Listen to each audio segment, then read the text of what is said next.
Welcome back to Tea Time at 480 Cador Street. It's been some time since we've been meeting at this place. I have been pretty busy the last several months with Arthur kind of things.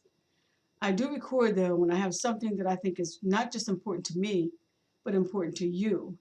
And this is something that happens to all of us and concerns all of us.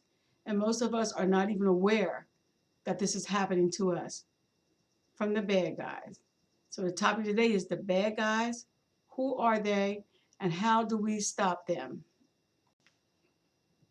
They come at us in all sorts of ways on our phone, our home phone, our mobile phone, when we're on a computer, filling out emails and information and storing information, all different kinds of things. They are good at tricking you because through your emails and your online presentation, they found out all about you, your loved ones, your family, your friends, anybody that you deal with.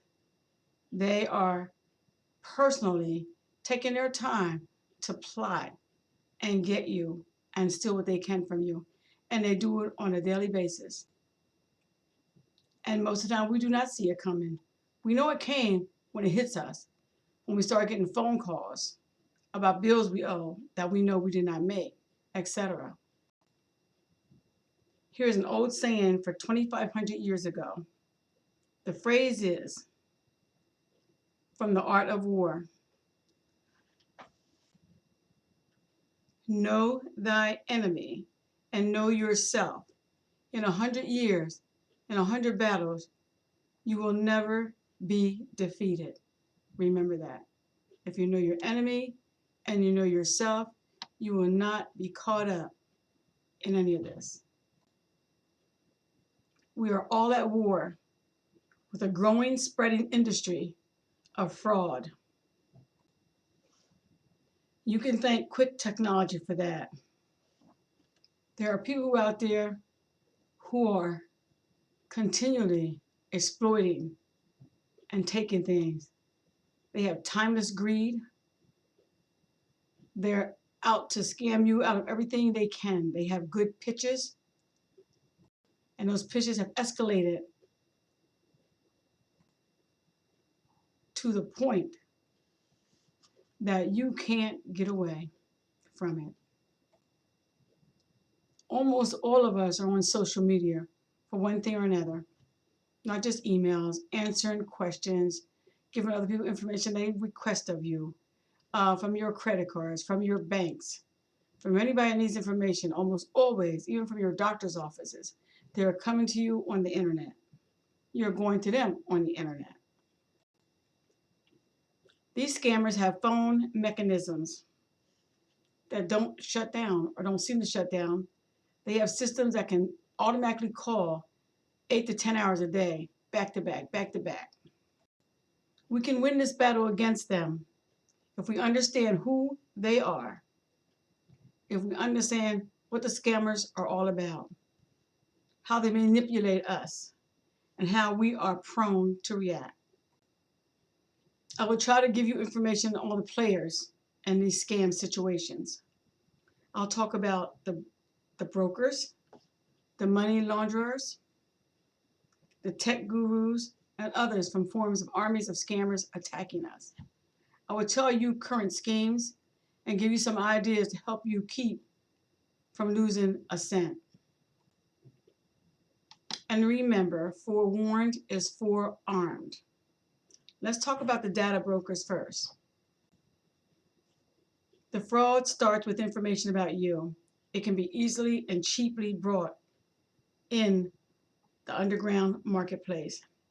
They get the information from digital shadows, and we all have digital shadows. The average person logs into almost 200 sites that require passwords and identifications online. While you're online, the data brokers are hard at work stealing data that you are storing online on the dark web. These brokers sell the information in bulk to malicious code writers who infect your computers with malware. Vendors who buy the stolen data repackage it, and sell it to the end user. So now I told you about the brokers, now I'm telling you about the end users. What is your data worth? Your personal identifiable information are worth a lot. It costs about $2 for a vendor to get your name and your date of birth.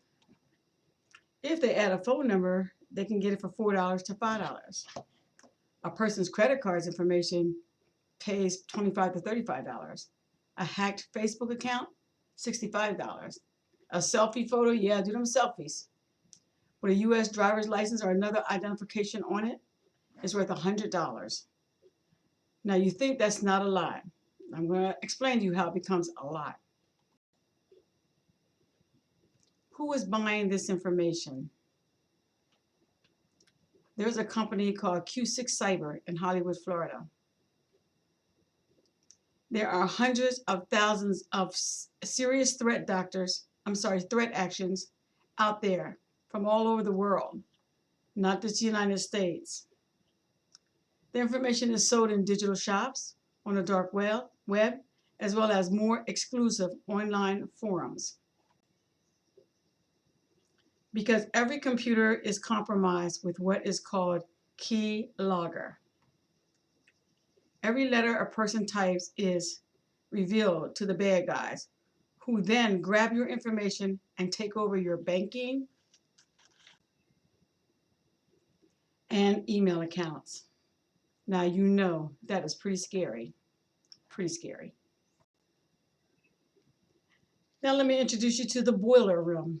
Called that because years and years ago, when these scammers first started, they would end up being in some old building in the basement somewhere, or in the basement in their houses, just building their craft, and figuring out how they're going to scam you. They're the ones bombarding our home phone and our mobile phones. They use high-tech pressure sales techniques, as salesmen did back in the day. When I was a little girl, 1950s and 60s, that was a long time ago.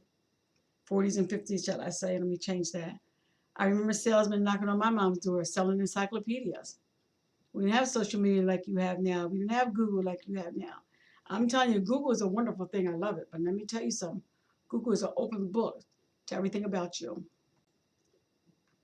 I mentioned before, they have systems that can dial repeatedly phone numbers up to 9 to 10 hours or more. And they have an automated phone system, a log that you hear. It's a computer talking to you. I had experience with that several times. They'll say, hello. When I speak to Sandra, I say, who's calling? They said, hi, Sandra, glad you're there. I said, who's calling? They said, I just wanted to talk to you. As soon as they said that, I knew it was a computer. I cut it off. When somebody comes to you on your phone, mobile or home phone, in a computer voice, hang up. Discontinue that call. The broker room scammer can even do this from their house. They don't have to be in a big office building. Most boiler room calls come from Southeast Asia, Eastern Europe, India, Nigeria, or the Caribbean islands. All they need is a computer and a voice-over program to get you. Remember, if it sounds too good to be true, it is too good to be true. Leave it alone. Run. How do scammers get paid? Scammers work on a commission.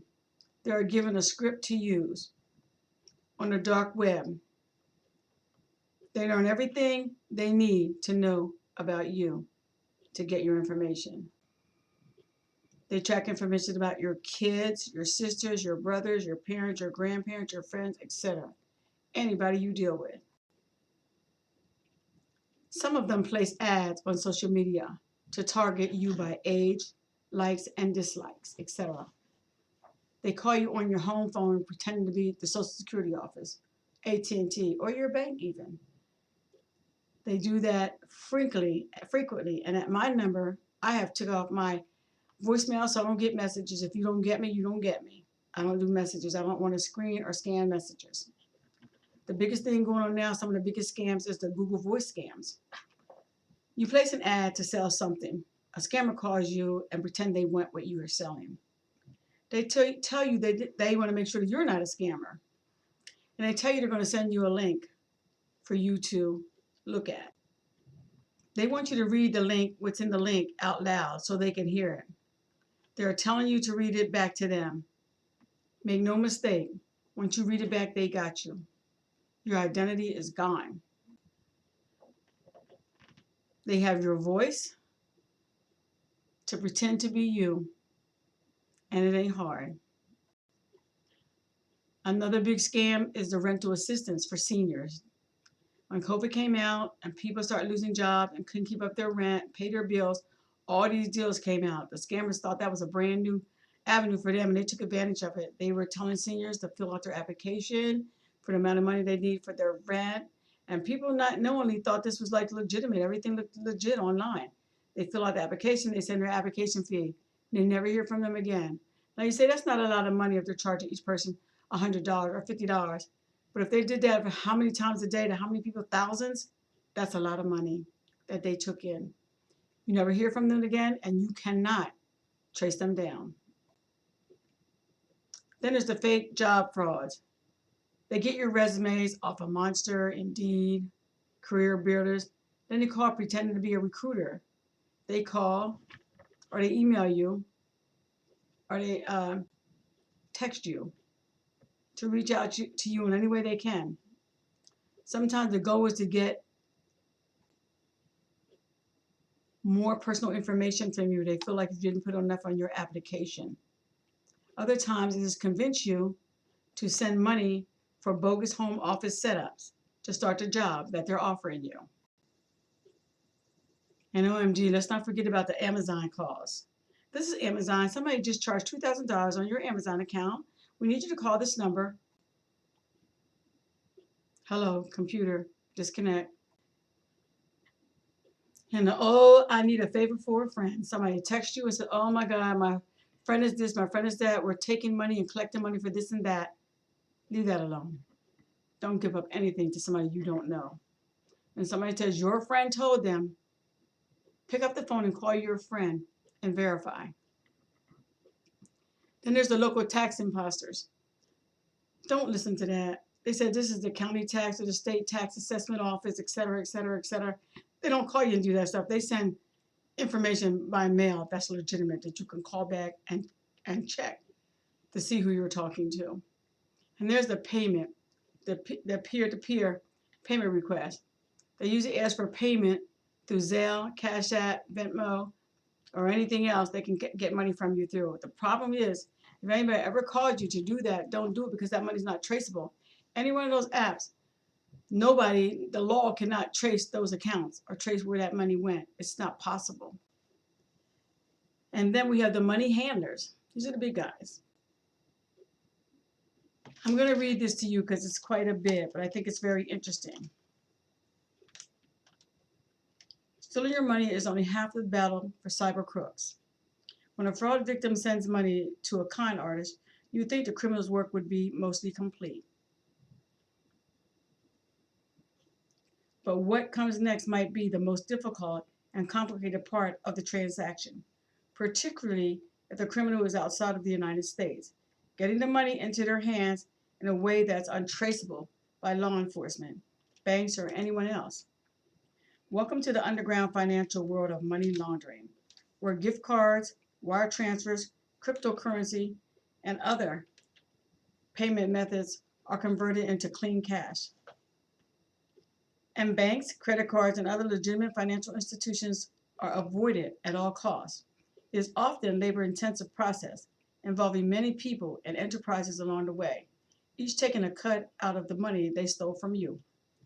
A case unfolding in California right now, court gives a vivid picture of how effective this underground financial system can be. According to court documents, a 66-year-old man in Streamwood, Illinois, was talked into buying $1,000 in gift cards as a way to pay for some bogus service that they were offering him. The man read the gift cards and redemption codes over the phone to the scammer, who then instantly gave the information to criminals in Southern California via Chinese-owned messaging app called WeChat. Stay away from WeChat. Stay away from that. That team dispatched a runner to use the gift card information to buy an $862 tablet at a department store in Chino, California. The time from the initial gift card purchase to buying a tablet was a mere 13 minutes. What next? The California operation would accumulate electronics purchased with the gift card, then resell some goods in the United States and ship others to recipients in Hong Kong. Even if the electronics were resold for less than 50 cents on the dollar, that would be almost pure profit for the ringleader. After paying off everyone along the way, as well as the person who made the call that defrauded the illiterate man in the first place, the take would still be lucrative. Charges against 4 people awaiting trial in California case say that the money laundering chain obtained gift cards from fraud victims in 14 states. Over $2.5 million in payments and gift cards were used to buy popular high-tech products like tablets, smartwatches, and gaming consoles. According to court documents, the runners were instructed to use self-checkout lanes to avoid scrutiny by store clerks. A busy runner could hit more than a dozen stores in a day, spreading out purchases to avoid suspicion. One runner told law enforcement officers she got the job through an online ad and was eventually spending $10,000 worth of gift card codes a day. Her cut, about $200 to $300. While gift cards are particularly popular among scammers these days, crooks launder money in several other ways, increasingly to get targets to use cryptocurrency. Digital funds and Bitcoin are easy to hide amid almost impossible for authorities to trace. Scammers direct their marks to go to one of the increasingly available cryptocurrency ATMs popping up in supermarkets, pharmacies, and convenience stores.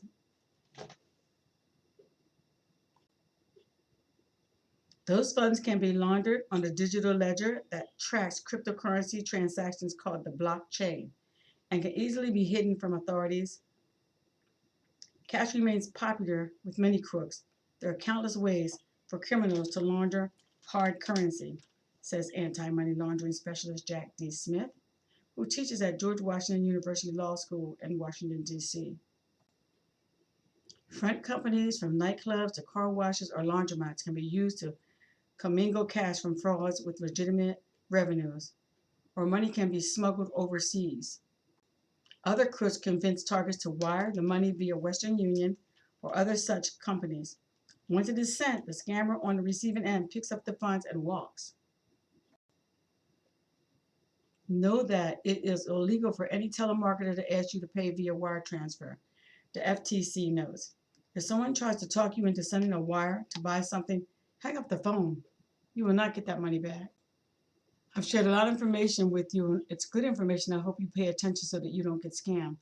The biggest, scariest thing right now that's big is scary when fraud players organized crime. Top cops describe billion-dollar underground economy runs by criminal syndicates. Yes, we think of mafia and we think about all the killings and the gangs and the families get killed and that family gets killed and all the illegal casinos. Guess what? They're smelling the huge profits and targeting older Americans. Organized gangs, the underworld syndicates that once focused on drug trafficking, gambling, and other high-profile crimes are increasingly entering the currency and consumer fraud business. These syndicates are usually based, or most times based in overseas places. They're using impersonation, intimidation, and in rare cases, violence to steal from other people. According to the officials, their elaborate structures and finely honored scams have made these criminal rings highly successful and difficult to catch. These people are not lone wolves sitting in their basements. They're everywhere and they're organized from state to state and overseas in the places I discussed earlier. So you have to be careful. And sometimes you won't see it coming. Most times you're not going to see it coming. I got scammed on social media once or twice, and it wasn't a lot, a couple $100, no big deal, but I learned quick. That'll never happen to me again. My husband got scammed once or twice because he had a big head and didn't believe me when I told him not to do it. Don't do it. I'm telling you, it sounds too good to be true. You know you've heard that before. Oh, babe, I just can't believe everything. You think you're always right about everything? Yeah. I'm not right about everything, but I was right about that. That cost you $1,000 that you couldn't afford to lose. So moving forward, we have to all fight back. So I'm going to read a couple of things to you, places to help us a little bit, to help you. Never buy gift cards for any purpose other than to give us a gift to someone. A request for payment via gift card is very often fraudulent. Government agencies will never solicit payment this way. Use credit cards for all online transactions. They come with protections to recover your funds if you are defrauded. If you use a debit card, it's just like you gave them cash. It is just like you gave them cash. Remember that. Don't pay for goods or services with cryptocurrency unless you have a trusted relationship with the seller. Crooks are trying to coerce payments from Bitcoin ATMs. Never send cash through the mail to pay for something bought online or from a phone solicitation. Legitimate business accept credit cards only. Ignore phone numbers or calls from numbers that you don't know. Let the caller leave a message. You can scan later to see if the call was from a person or a business you know and trust. Never make a quick decision when it involves money. If any caller says to you, act now or you will miss the opportunity window, it's a sign to walk away immediately. Listen to telltale words and phrases like insider information or executive deals. That's the language of fraud. Crooks can also reach you through social media or email newsletters. Look for the same red flags there. Before committing to any investment, check the broker's credentials. Call your state's security regulators to find out if he or she is registered and go to BrokerCheck. There's a website called .finra.org where you can carefully compare the information the salesperson gave you with the officially listed details. Pay attention. Don't get caught. Money's tight for all of us. We're all going through changes and hard times. So don't just give your money away, because if you just listen to those things that come to you on your phone, you're giving your hard-earned money away. So I hope you learned a lot, and I hope you paid attention, took some notes, and don't get scammed. Okay, until next time, I'll talk to you later. Bye.